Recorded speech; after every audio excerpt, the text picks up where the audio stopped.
by 5. The activity we see in 24 by 5 tends to be retail investors, and there is a predominance of non-U.S.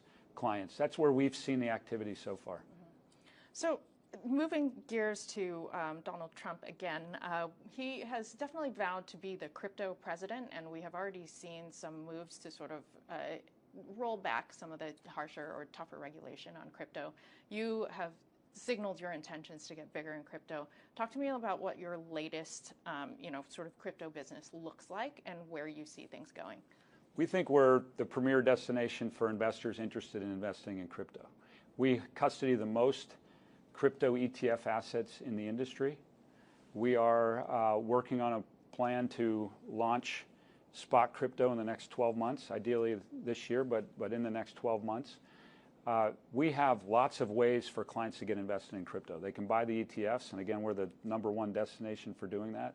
They can buy Bitcoin futures. They can buy closed-end funds, which track the price changes of crypto. So there's lots of ways to get invested, and we have education around that. And what we saw in the fourth quarter of last year, when there was a real uptick in interest in crypto, is we saw a 400% increase in the traffic to our crypto site at Schwab. 70% of those people were prospects. And so what that says to me is that when clients become interested in crypto and they've learned more about it, the first place they want to turn is Schwab, because they trust us and they know we'll give them unbiased advice and that they can keep their assets safe with us. Well, how do you get to spot crypto given the regulatory environment? What do you have to do? What do you need to hear from regulators for you to get comfortable with launching that? I think there's a very clear path for firms like us to be able to launch crypto. There was a rule called SAB 131. What that rule did is it mandated that for every dollar of client crypto assets, we had to hold capital against that.